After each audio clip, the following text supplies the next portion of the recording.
Go for it.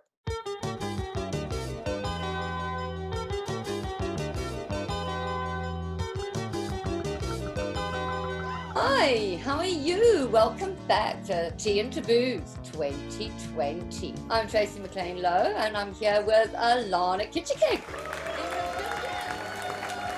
How are you? Oh, fair enough. It could be worse, you know. It really, really could be worse. I mean, life has pretty much stayed the same. Sitting at home, semi-retired, being a writer, and spending much of your life making a whole dent in your sofa. This is normal. Every day. So there's some slight changes, but for you, you're saying it's pretty much the same. Kind of just getting on and doing your own thing. I hate crowds. I hate queues. I prefer to go shopping on Tuesdays. And if I was over 65, I'd take that advantage now and go at 7 in the morning.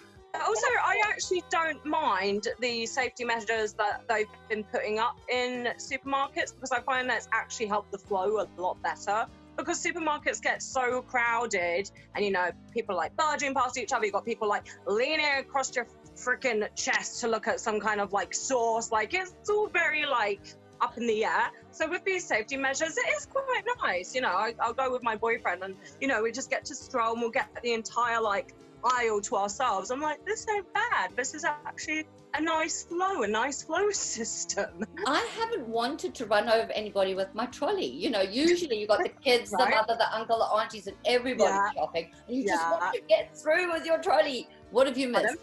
Other than the shopping?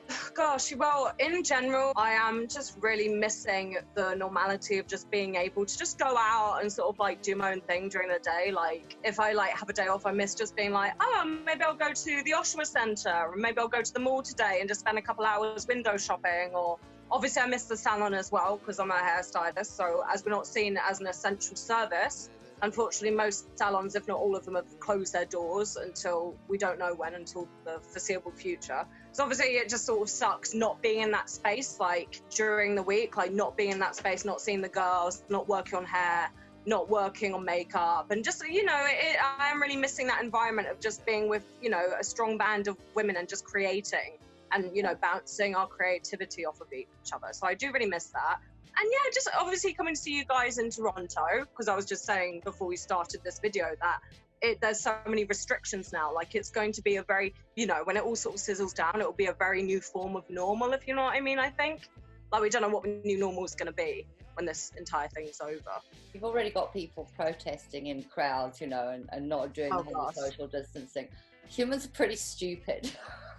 I mean, even after SARS, I remember a lot of people wearing masks, you know, and wanting to bump fists. And I'm going, just let me shake your hand, for goodness sake. I'm not riddled with germs. I did just wash my hands.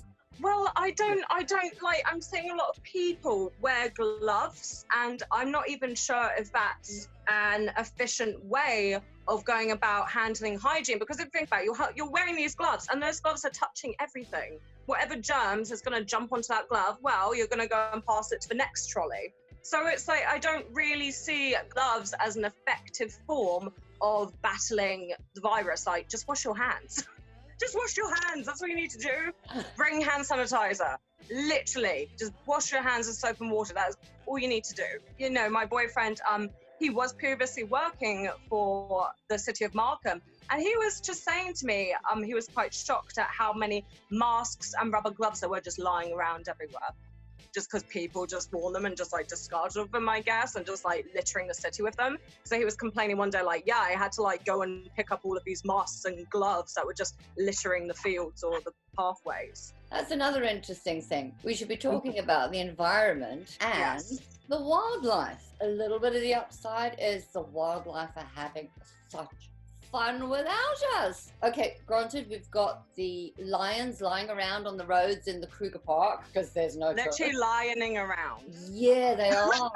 And then you've got the penguin in Simonsburg because you've got Boulders Bay down there where all the penguins go to. And of course, there's no visitors there either. So all the penguins have come out to see where all the humans are.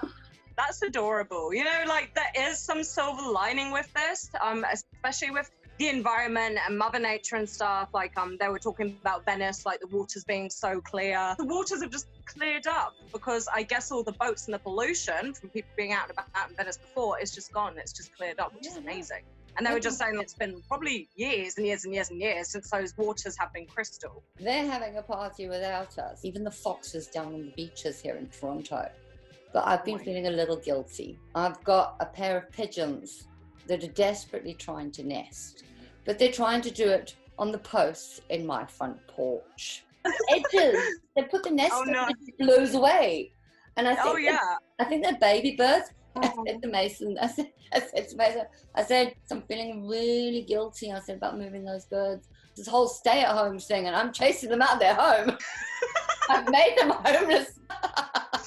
Oh my God, at least like animals just amuse us. Like I was having a conversation with a friend of mine from Britain the other day, and we were just talking about dogs and just like watching them out in the garden, and she just said the funniest thing. She was like, oh yeah, I've just been sitting here watching my dog take shits in the garden.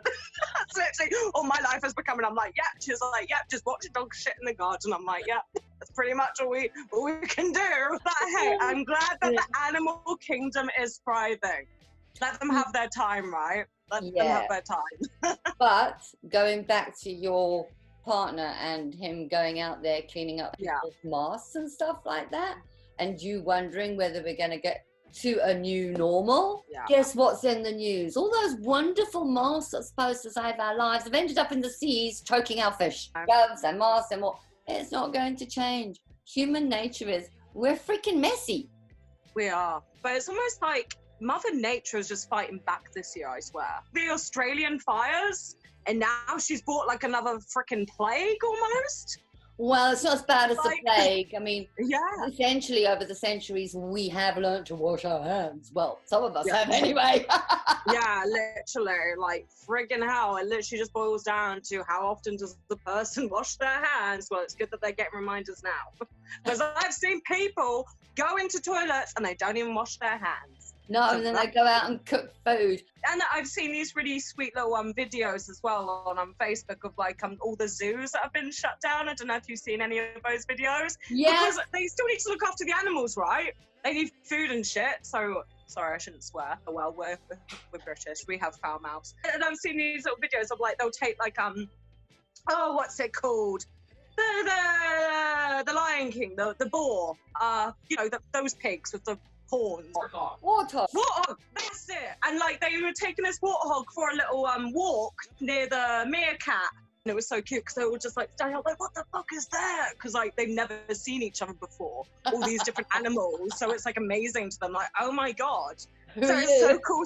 It's so cool like seeing a penguin meet like a type of seal for the first time, or like a warthog meeting the meerkats. Like it's so cute to see. It's so cute. Well, it's really a case of this entire thing really has brought out both the good, the bad, and the ugly.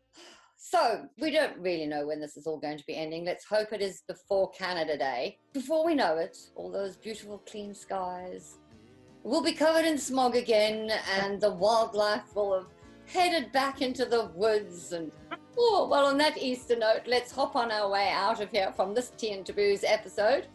I'm Tracey McLean Lowe. Alana Kitchkeg. And thank you very much for joining us.